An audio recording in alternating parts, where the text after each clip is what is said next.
तो hello friend, this is Prashant Kumar. Welcome करता हूँ आपके अपने यूट्यूब चैनल पर। दोस्तों हम बात कर रहे थे राजस्थान के कॉलेज को लेकर। आज फिर मैं लेके आया हूँ राजस्थान के अंदर काफ़ी फेमस कैंपस।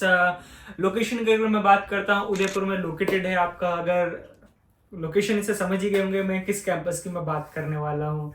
देखिए, ऑलरेडी मैंने Pacific medical college and hospital के बारे में हम बात करेंगे इस कैंपस के बारे में, जिसमें हम जानेंगे कि कब ये स्टार्ट हुआ था, किससे एफिलेटेड है, एंड आपका क्या कॉलेज फैसिलिटीज प्रोवाइड कराता है, हॉस्पिटल फैसिलिटीज, ओपीडी वगैरह क्या रहती है आपकी, और बहुत सारी चीज़ें ऐसे जानेंगे कि कैंपस से रिलेटेड की, जैसे फीस है, डॉक्यूमेंटेशन है आपकी, क्या एडमिशन प्रोसेस वगैरह रहता है, कट ऑफ वगैरह, तो एक्स वाई जेड सारी चीज़ें हम जानेंगे इस वीडियो में। तो लास्ट तक क्या करना है, बने रहिएगा आप। बस एक भी चीज़ मिस किया तो समझ लीजिए काफ़ी चीज़ें छूटने वाली हैं, ठीक है। स्किप मत कीजिएगा वीडियो को। हम चलिए स्टार्ट कर लेते हैं। सबसे पहले 2014 से ये कैंपस स्टार्ट हुआ था, मीन्स एस्टैब्लिशमेंट ये स्टार्ट हुआ था।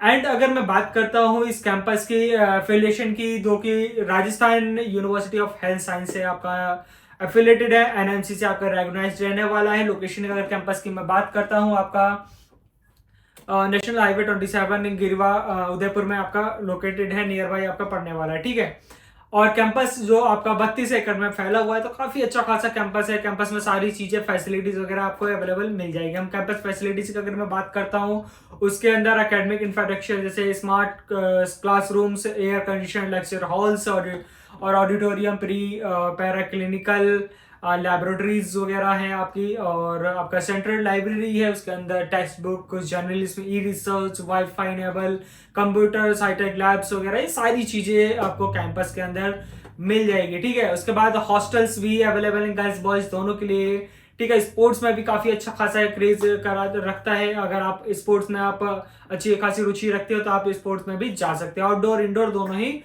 अवेलेबल है स्पोर्ट्स में, सारी चीजें फैसिलिटीज। उसके बाद हम बात कर लेते हैं हॉस्पिटल फैसिलिटीज के बारे में। 900 प्लस इसमें multi speciality teaching hospital beds वगैरह हैं। एंड क्लिनिकल डिपार्टमेंट से अगर मैं बात करता हूँ, मेडिसिन, सर्जरी, आपका gynae, paediatrics, orthopaedics, cardiology, neurology and ENT, ophthalmology, radiology, इस तरीके से काफी स्पेशलाइजेशंस आपको देखने को मिल जाएगा आपको कैंपस हॉस्पिटल के अंदर।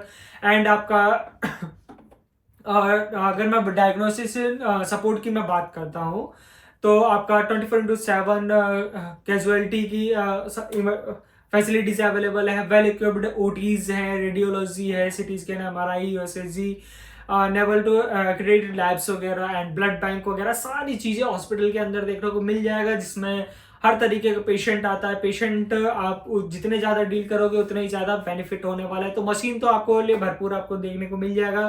फैसिलिटी सारी चीज़ें आपको कैंपस के अंदर मिलने वाली हैं। तो ये सारी चीज़ें आपको पीएमएस के बारे में आपका मिल जाएगा पैसिफिक मेडिकल कॉलेज के अंदर, ठीक है। उसके बाद हम बात कर लेते हैं सीट इंटेक की। 150 सीट इंटेक रहने वाला है टोटल आपका। अगर एलिजिबिलिटी क्राइटेरिया की मैं बात करता हूँ, एज आपके 18 होनी चाहिए। और एकेडमिक की अगर मैं बात करता हूँ, 12th में आपका पीसीबी और साथ में 50% होना चाहिए। जनरल कैटेगरी से बिलोंग करते हैं दोस्तों आप। अगर ओबीसी एससी एसटी कैटेगरी से बिलोंग करते हैं तो 40% होना चाहिए। एंड आपका अगर मैं बात करता हूँ ईडब्ल्यूएस कैटेगरी के लिए 45% होना जरूरी है, ठीक है। तो ये सारी चीजें आप नॉर्मल चीजें हैं, तो ये सारी चीजें तो आपकी क्लियर होनी चाहिए आपकी, ठीक है।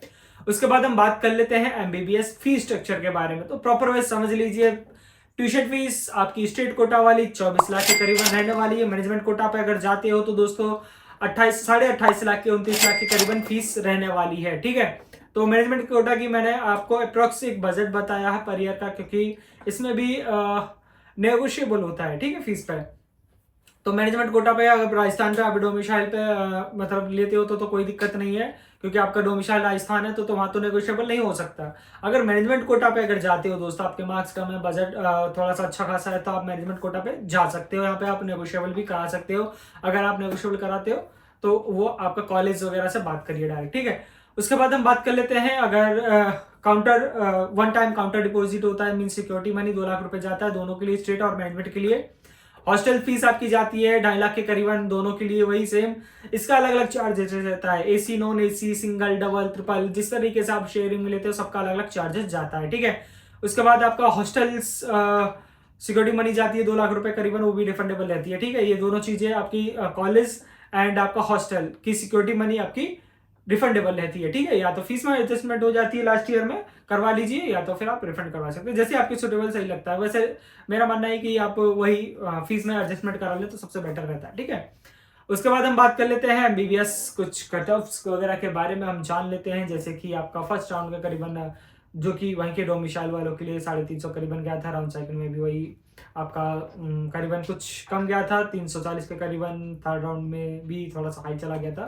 तो इस तरीके से आपका अलग अलग कट ऑफ रैंकिंग जाता है मैनेजमेंट कोटा की और आपका स्टेट कोटा वाला का, दोनों ही अलग अलग कट ऑफ जाता है। इस बार हो सकता है मैं भी आपको जस्ट क्वालिफाइड वाले स्टूडेंट को भी मौका मिल सकता है एडमिशन लेने के लिए, अगर बजट होता है तो आपका, ठीक है। तो मैंने आपको क्लियर कर ही दिया है। इस बार आपको नॉर्मल, क्योंकि इस बार हो सकता है कट ऑफ काफी डाउन जाने वाली है, तो आपको 150 अगर मार्क्स हैं तो आप एडमिशन के लिए प्लान कर सकते हो पैसिफिक मेडिकल कॉलेज के बारे में, ठीक है।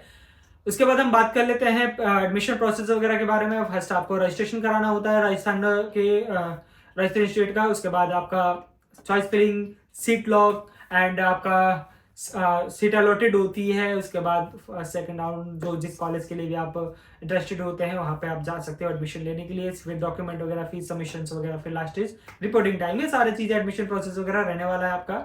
उसके बाद हम बात कर लेते हैं डॉक्यूमेंट वगैरह क्या क्या रिक्वायरमेंट रहते हैं। जैसे कि आपका टेंथ और ट्वेल्थ की मार्कशीट, उसके सर्टिफिकेशन, माइग्रेशन टीसी सर्टिफिकेशन, ठीक है।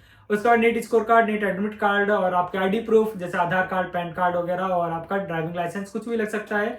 तो आप ये सारी चीजें वेयर करके रख लीजिए। पेरेंट्स का भी लगेगा, स्टूडेंट के दोनों के लिए। कास्ट सर्टिफिकेशन, डोमिसाइल सर्टिफिकेशन, आपका मेडिकल फिटनेस वगैरह, और आपका counselling allotment letter, fees requirement, ठीक है। तो ये आपका लगने वाला काउंटर डिपॉजिट रिसिप्ट भी लगेगी आपकी। तो ये डॉक्यूमेंट वगैरह सारे लगने वाले हैं। तो कुछ जो मैंने आपको स्टार्टिंग में बताए हैं तो वो सारी चीजें डॉक्यूमेंट वगैरह बनवा के रख लीजिए। ये दोनों ही स्टेट कोटा और मैनेजमेंट कोटा वालों के लिए, दोनों के लिए मैं कह रहा हूँ, ये सारे डॉक्यूमेंट्स वगैरह रख लीजिए बनवा के, अगर आप Pacific medical college and hospital में एडमिशन लेना चाह रहे हो तो, ठीक है दोस्तों।